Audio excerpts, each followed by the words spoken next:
राजनंदिनी स्मृति foundation Maharashtra की ओर से संत ज्ञानेश्वर महाराज पालकी, माय मुक्ताई पालकी, संत तुकाराम महाराज पालकी आदि में जाने वाले असंख्य वारकरियों को नीम, जामुन, सीताफल, चीकू, आम आदि के बीजों को संपूर्ण प्रक्रिया से तैयार किए हुए सीड बॉल्स का वितरण किया गया है।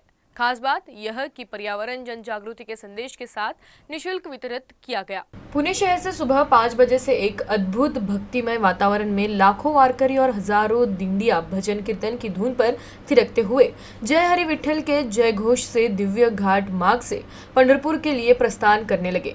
तभी फाउंडेशन के सभी सभासदों ने पर्यावरण के हित में वृक्षारोपण का कितना महत्व है यह समझाया और पैदल वारी में जाते वक्त रास्ते के दोनों साइड में हाथ से 2-3 इंच का छोटा सा गड्ढा करके उसमें यह सीड बॉल डालने को या जंगल में फेंकने को कहा गया। सिर्फ 8 से 15 दिनों के भीतर ही इनमें से रोप निकल आएंगे और अगले वर्ष आपको पैदल वारी में आते वक्त उसका स्वरूप बड़े वृक्षों में नजर आएगा।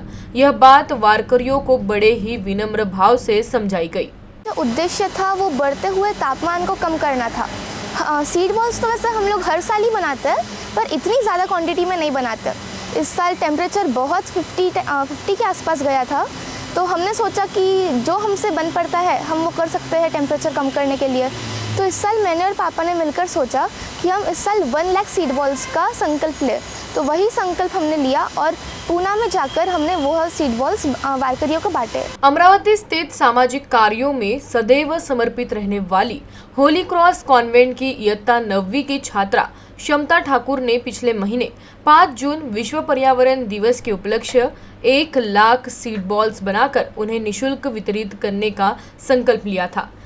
इस आह्वान को सोशल मीडिया पर प्रसारित करने पर यवतमाल, वर्धा, नागपुर, अकोला, परभणी, हिंगोली, सोलापुर, जलगांव, धुलिया, नासिक, जालना, बुल्ढाना, पुणे आदि जिलों से पर्यावरण मित्र की ओर से बेहतर प्रतिसाद मिला। विभिन्न तरह के बीजों से तैयार किए गए सीड बॉल्स सभी ने अपने अपने साथ मिलकर पालकी मार्ग पर हड़पसर स्थित स्मृति रथ में संकलित किए गए। दिन ब दिन बढ़ता जाने वाला तापमान यह एक अंतर्राष्ट्रीय चिंता का विषय बनता जा रहा है। इसकी कहीं न कहीं रोकथाम के लिए पर्यावरण का रक्षण एवं संवर्धन जरूरी हो गया है। इसी दिशा में प्रत्येक व्यक्ति ने कम से कम 1 पेड़ लगाना जरूरी है। उक्त संदेश लाखों वारकरियों को दिया जाएगा।